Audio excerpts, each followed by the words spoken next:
This channel does not promote any violent, harmful, or illegal activities. All content provided by this channel is meant for an educational purpose only. আনন্দপুরে নিরানন্দ, ভয়াবহ আগুনে কার্যত শ্মশানে পরিণত নাজিরাবাদের 2 godown. ঝলসে পুরে 8 জনের মৃত্যু, নিখোঁজ অন্তত 25 জন। সময়ের সঙ্গে বাড়ছে দুশ্চিন্তা। কোথায় স্বজনরা? ভস্মীভূত গোডাউনের বাইরে আর্তনাদ। পুরো ছাই হয়ে গেছে, সব মাথাগুলো পড়ে আছে লাইনে। 30 জন ছিল বলতেছে ভেতরে। ছেলে আমার বৌমাকে ফোন করে বলেছে যে আমি আর বাঁচবো না, 5 মিনিটের মধ্যে যেদিন না আমাকে বের করা যায় আমি মরে যাব।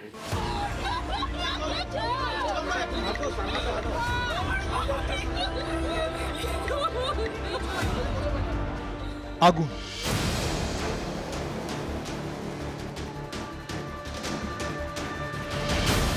ঝলসানো মৃতদেহ, স্বজনহারার হাহাকার।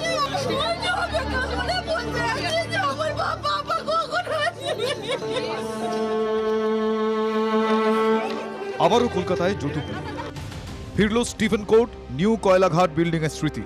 গভীর রাতে আনন্দপুরের নাজিরাবাদে মোমো সংস্থার গোডাউনে বিধ্বংসী আগুন। স্থানীয়দের দাবি, প্রথমে একটি ডেকোরেটরসের গোডাউনে আগুন লাগে। একটি ডেকোরেটরের জিনিসপত্র রাখার গুদাম ঘর। দেখা যাচ্ছে একেবারে যে ওপরে অ্যাজবেস্টার সেটা বেঁকে গেছে, আর এই ডেকোরেটরের যতটা গুদাম ঘর দেখা যাচ্ছে পুরোটাই ভস্মীভূত হয়ে গেছে। এই টিনের শেড যেভাবে রয়েছে সেভাবে বোঝাই যাচ্ছে যে এখানে যারা ছিল তাদের মূলত তারা এখন কোথায় রয়েছে, তাদের আত্মীয় পরিজনরা তারা খোঁজ করছে। সেখান থেকে আগুন ছড়িয়ে পড়ে মোমোর সংস্থার গোডাউনে। পাম তেল সহ একাধিক দাহ্য বস্তু মজুদ থাকায় দ্রুত আগুন ছড়িয়ে পড়ে। মোমো প্রস্তুতকারী সংস্থার গুদামে ভয়াবহ আগুন। ভেতরে প্রচুর পরিমাণে পাম তেল মজুদ রয়েছে, এছাড়াও দেখা যাচ্ছে ঠান্ডা পানীয়ের একাধিক বোতল মজুদ রয়েছে, এবং পাম তেল মজুদ থাকার কারণে দমকল কর্মীরা কিন্তু মূল আগুনে উচ্চস্থলে পৌঁছতে পারছেন না। তার কারণ যখনই আগুন নেভানো হচ্ছে একটা জায়গায়, তেল মজুদ থাকায় পরক্ষণই সেখানে আবার আগুন ধরে যাচ্ছে। সেই আগুনে ঝলসে মৃত্যু হয় বেশ কয়েকজনের, আরও বাড়তে পারে মৃতের সংখ্যা। আগুন লাগার পর ওরা ভিতরে ছিল জানতেই পারেনি, তারপরে যখন দেখলো যে ভিতরটা আগুন লেগেছে ওরা কন্ট্যাক্ট করা শুরু করে সবাইকে। দূর থেকে দেখছে পুরো আউটসাইডটা পুরো আগুনে ভরে আছে। সময়ের সঙ্গে বাড়ছে দুশ্চিন্তা। পুলিশ সূত্রে খবর, অগ্নিকাণ্ডে নিখোঁজ অন্তত 21 জন। তাদের বেশিরভাগই পূর্ব মেদিনীপুরের বাসিন্দা। ময়নার 2 পরিবার ইতিমধ্যে আনন্দপুরে পৌঁছে গিয়েছে।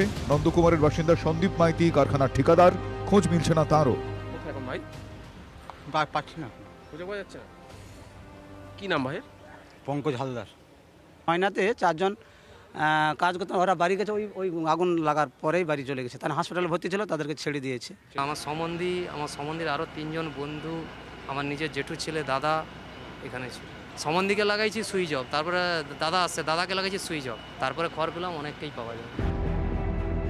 রুটি রুজির টানে পরিবারকে ছেড়ে গ্রাম মফস্বল থেকে কলকাতা এসেছিলেন। কেউ কাজ করছিলেন মোমো সংস্থার গোডাউনে, অনেকে আবার ডেকোরেটরসের গুদামে কাজ করতেন ফুলের সাজের।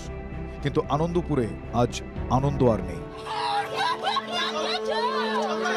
কার্যত শ্মশানে পরিণত হয়েছে নাজিরাবাদ। আর সেখানে যারা ফুলের কাজ করতেন তাদেরই কাউকে কাউকে আজ পুষ্পক রথে চড়ে যেতে হবে শেষ যাত্রায়। সুশোভন ভট্টাচার্য, সুজয় পাল ও কনিষ্ক মাইতির রিপোর্ট, TV9 বাংলা।